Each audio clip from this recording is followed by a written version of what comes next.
यानंतर मी राजेंद्र बापू मदने सरांना विनंती करतो की त्यांनी उपस्थित विद्यार्थ्यांना मार्गदर्शन करावं. माझे सहकारी श्री चव्हाण साहेब, हिमालय, मल्हार दादा, तुकाराम दादा, मनोहर, उपस्थित मंचावरचे सगळे मान्यवर आणि माझ्या बालगोपाळांनो, मी काय फार बोलू शकणार नाही. साहेबांनी एवढं चांगलं मार्गदर्शन केलेलं आहे. मला एक आनंद ह्या इथं बोलवल्याचा सगळ्यात मोठा आनंद हा वाटतो की आम्ही जेव्हा सिलेक्ट झालो 93-94ला, तेव्हा जो आनंद बघितला होता आणि हर्ष तो परत एकदा त्या मंचावरती बघायला मिळाला. आणि हे पाहताना त्या मुलामुलींचे आई बाबा, बहीण भाऊ, मिस्टर, ते त्या सिलेक्ट झालेल्याच्या 10 पट तर जास्त आनंदित होते.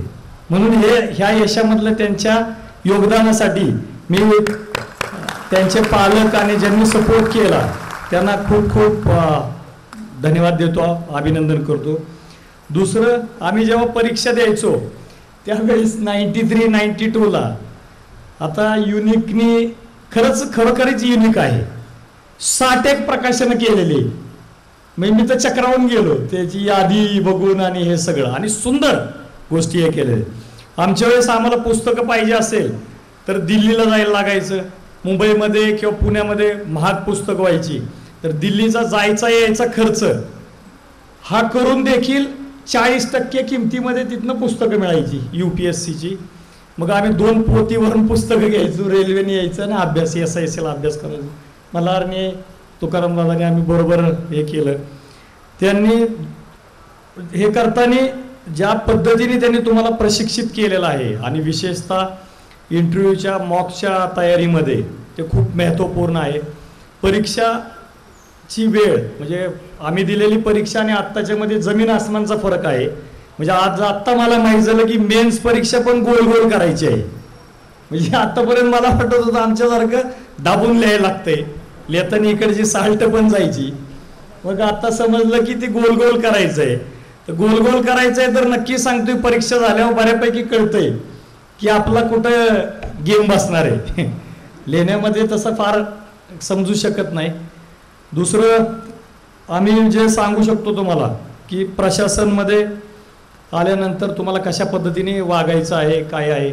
प्रशासनामध्ये तुम्हाला यायला एक तर सगळ्यात पहिलं महत्त्वपूर्ण हे सांगतो की ह्या परीक्षेची तयारी करायला मिळणं, परीक्षेचा अभ्यास करायला मिळणं हेच एक भाग्य आहे. मी इंजिनिअरिंग केलं.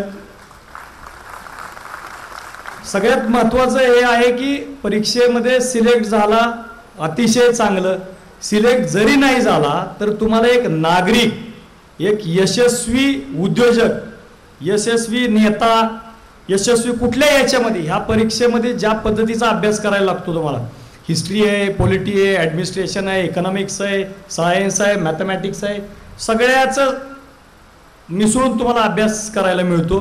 त्यामुळे तुम्ही एकदम सक्सेसफुल मनुष्य म्हणून बाजारामध्ये फिरू शकता. आता दुसरा प्रश्न असा की परीक्षा झाल्यानंतर, प्रश्न नाही म्हणणार, दुसरा सल्ला, परीक्षा झाल्यानंतरच खरी परीक्षा आहे. सरांनी त्याच्याबद्दल खूप काही गोष्टी सांगितल्या. परीक्षा झाल्यानंतर ही एक संधी होती तुम्हाला MPSC मधून एक पोस्ट काढायची, बरोबर, की अमुक एक, आणि मग टॉपची पोस्ट कुठली, स्टेट सर्व्हिसेसमध्ये डेप्टी कलेक्टरची, DYSPची, युनियन पब्लिक सर्व्हिस कमिशनच्या ह्याच्यामध्ये IAS, IFS आणि IPS, याला एकदम की पोस्ट समजलं. पण नोकरीत तुम्ही गेल्यानंतर तुम्हाला दर पोस्टिंगला एक चान्स मिळतो, एक ठोका मारायचा, म्हणजे काम करायचा त्याच्यामध्ये. माझ्या स्वतःच्या बाबतीत मी सांगतो, मी सिलेक्ट झालो 93 साली ॲसिस्टंट RTO म्हणून. त्याच्यानंतर UPSCची 3 वेळा, म्हणजे मेन्स तर 5 वेळा दिली, 3 वेळा इंटरव्ह्यू दिला. इंटरव्ह्यूमध्ये अलाइड सर्व्हिस मिळाली. आणि माझं असं सांगणं राहील की प्रशासनाला काय पाहिजे, मी स्वतःचं माझं एक उदाहरण देईल तुम्हाला. त्यांना ज्या पद्धतीची ध्येय धोरणं आहेत त्या ध्येय धोरणाला अनुसरून प्रशासक पाहिजे.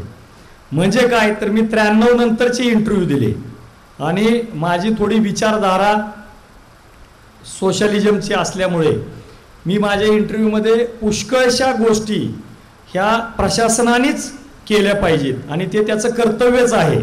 आणि 93 साल हे वॉटरशेड होतं भारतीय अर्थव्यवस्थेचं. तिथून जागतिकीकरण चालू झालं आणि मग प्रायव्हेटायझेशन आणि याचा खूप मोठा हे झाला. तर मला 2 पॅनलनी असं सांगितलं की mister Madane, please refine your views, we think they are too eccentric. बघा, मी असं कधीही म्हटलं नाही की मला इंटरव्ह्यूमध्ये कमी मार्क दिली. मी कमी मार्कांच्या पात्रतेस उतरलो. त्यांनी जे प्रश्न विचारत होते त्याला समर्पक उत्तरं नव्हती माझी. म्हणजे काय, तर 93 सालच्या अगोदरचा जर इंटरव्ह्यू असता तर त्यांनी मला पोतं भरून मार्क दिलेली असती. परंतु शासनाचं ध्येय धोरण बदललं. शासनाने म्हणजे जगामध्ये ज्या गोष्टी चालल्या होत्या त्याप्रमाणे उदारमतवाद, जागतिकीकरण आणि फ्री इकॉनॉमी ह्या पद्धतीने, तर तशी माझी विचारधारा नव्हती. माझी तुम्हाला नम्र विनंती राहील की शासनाचं आजचं धोरण काय आहे त्याला अनुसरून तुमची विचारधारा ठेवा. म्हणजे शासन समाजासाठी आहे, शासन लोकांच्या हितासाठी आहे, त्याला धरून नंतर प्रणाली ते धोरण कसं राबवती त्याच्यावरती यश अपयश अवलंबून राहतं. परंतु तुमचं इंटरव्ह्यूमधलं जे प्रेझेंटेशन आहे ते तर निश्चित त्या गव्हर्नमेंट पॉलिसीजला धरून असलं पाहिजे. ह्याच्याबद्दल तर अजिबातच वाद नसला पाहिजे. दुसरं, सरांनी जसं सांगितलं तसं प्रशासनमध्ये एक सांघिक प्रयत्न असला पाहिजे. म्हणजे तुमच्या ऑफिसमधली लोक ते अगदी झाडूवाल्यापासून ते तुमच्यापर्यंत तुम्ही एक कुटुंब समजा. त्याचं एक छोटं उदाहरण सांगेल मी तुम्हाला. म्हणजे नशीब किंवा सेवा तुम्हाला कसं वेगवेगळं वाढून ठेवती येणाऱ्या दिवसांमध्ये. मी नोकरी करत होतो डेप्टी RTO म्हणून, सोलापूरला बदली झाली. खूप मुलं आहेत सोलापूरमधली आणि सोलापूर एक अतिशय चांगला जिल्हा आहे. खूप कष्टाळू माणसं मुलं आहेत तिथली. त्या ठिकाणी मला म्हणजे डेप्टी RTO सिटी बसचं मॅनेजर म्हणून नियुक्ती केली सोलापूर म्युन्सिपल ट्रान्सपोर्टचं. सुरुवातीला नियुक्ती झाली तेव्हा असं वाटलं की काय आपल्याला काय फारसं जमणार नाही. परंतु सरांनी जसं राईटली सांगितलं, जर सांघिक प्रयत्न केला सर्व तुमच्या टीमनी तर किती चित्र बदलू शकतं. आणि काही कालावधीमध्ये सोलापूर म्युन्सिपल ट्रान्सपोर्टला जॉईन झालो, म्हणजे नियुक्ती झाली नोव्हेंबर 2006 मध्ये. सगळे वर्कर्स, कामगार, मेकॅनिक, त्या शहरामधले इतर विभागातली लोक म्हणजे महानगरपालिका, विशेषतः जिल्हाधिकारी कार्यालय, पोलीस प्रशासन, कमिशनरेट ह्या सगळ्या आणि सिव्हिल सोसायटी ह्यांचे वेगवेगळे इनपुट्स घेऊन नोव्हेंबर 2006 मध्ये ज्या संस्थेच्या 132 वाहनांपैकी 32 गाड्या रस्त्यावरती धावत होत्या आणि मासिक उत्पन्न त्यांचं 29-30 लक्ष रुपये होतं, 6 महिन्यात मे 2007 मध्ये ती वाहन संख्या पोचली 92ला आणि उत्पन्न पोचलं 1,35,00,000 रुपयाला. सांघिक भावनेने काय होतं हे बघा. त्याच्यानंतर जर कोणाला असं वाटत असेल की हे सगळं मी केलं किंवा एका व्यक्तीने केलं तर तो जगातला सगळ्यात मोठा मूर्ख मनुष्य असतोय. सर्व माणसांचं योगदान असते आणि मग त्याच्यातून त्या घटनाक्रम पुढं हे चालत राहतात. तुम्हाला सांगतो दुसरी महत्त्वाची गोष्ट, आमच्या वेळेस म्हणजे बोलायला जर सांगितलं तर 100 पैकी 1-2 लोक बोलायला तयार व्हायची. तुमच्यापैकी एवढी पोरं धडा बोलतायत आणि खूप सुंदर आणि देखणं बोलत होतं. म्हणजे राहताय पण तुम्ही एकदम स्मार्ट, बोलताय पण स्मार्ट. आता माझी एवढी नम्र विनंती आहे की काम पण तसंच लेखांनो स्मार्ट करून दाखवा. आणि माझं राज्य महाराष्ट्र, म्हणजे आम्ही जेव्हा 93 साली दिल्लीला गेलो आणि आमच्या मित्रांचे काही घरातली भावंड तिथं नोकरीला होती IAS म्हणून, तर तुम्हाला सांगतो त्या मजल्यावरती मराठी माणसाचं IASचं नाव असायचं ना, तो अख्खा मजला मोकळा असायचा. तिथं कोण दलाल बिलाल मध्यस्थ नसायचे. अशी परिस्थिती होती मराठी माणसाची. तेवढी तिथं धाक होता, त्याच्याबद्दल हे होतं. तुम्हाला एवढी ईश्वराने संधी दिलेली, एक हात जोडून विनंती करतो समाजाला समाजभिमुख आणि ह्युमेन, म्हणजे साहेबांनी सांगितलं तसं साधी माणसं आहेत, साधे प्रश्न आहेत, त्यांना झिडकारू नका. एक छोटं उदाहरण सांगेल. मी पुण्याला आलो आता एक 5-7 दिवसांपूर्वी PMPL म्हणून संस्था आहे. आता तुम्हाला तर अभ्यास करणाऱ्यांना त्याच्यातूनच प्रवास करायचा आहे. त्या ठिकाणी माझी विनंती राहील, मोटरसायकलनी फिरू नका. बसमधनं जाताना पण 1-2 धडं वाचता येतील, मोटरसायकलवरून नक्की वाचता येणार नाही. दुसरं, बसने का जा म्हणतोय, आई वडिलांनी एवढं कष्ट करून शिकवलंय, स्वप्न बघितलं तुमच्यासाठी, तुम्ही पण बघताय, तर जीवाला काय होणार नाही. बसमध्ये सुरक्षित राहायचा, निश्चित खात्रीने सांगतो. म्हणजे माझ्या बसचा प्रचार प्रसार करतोय असं नाहीये. आम्ही अडचणीत आहे, तिकिटाची गरज आहे, तुम्हाला कन्सेशनचं तिकीट देऊ, सुरक्षित नेऊ. अभ्यास कसा करायचा असतो सांगतो. माझी नियुक्ती झाली 6 दिवस पूर्वी जॉईन झालो. ऑर्डर यायला 10-1 दिवस होते. UD मधून ऑर्डर आली होती. माझं पेरेंट डिपार्टमेंट सोडत नव्हतं. तेवढ्यात बसल्या बसल्या बायकोला म्हटलं काय करू, जायला कंटाळा आला RTO मध्ये. आता ती म्हटली मोकळं काय बसताय, जरा फिरा की बसनी. बस काय म्हणजे काय पद्धतीची आहे ती बघा. 10-1 दिवसात 1060-1070 किलोमीटर शहरात प्रवास केला. कॉलेज नंतर पहिल्यांदा फिरलो. हे लय मोठं गाव झालंय, म्हणजे मलाही कळलं नाही की पुणे एवढं मोठं झालंय.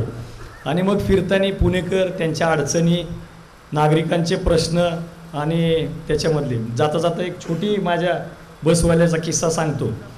सर्वसाधारणपणे बसबद्दलचा, माझ्या बसमधल्या एका बंधूच्या लेख आज इथं सिलेक्ट झालेला आहे. त्याचा सगळ्यांच्या हस्ते कौतुक झालं. आमच्या बस खात्यामधलं एक पोरग अधिकारी झालं, त्याचा आम्हाला सगळ्यांना खूप खूप अभिमान आहे. आणि साध्या घरामधली लेकरं झाली तर खूपच जास्त अभिमान असतो.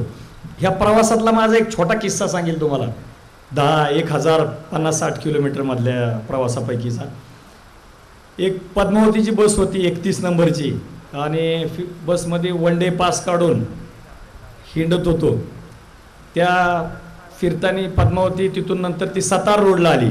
सातार रोडला आल्यानंतर उजवीकडे टर्न मारला. उजवीकडे वळल्यानंतर एक 100-1 मीटर गेल्यावर ड्रायव्हरने अचानक ब्रेक मारला.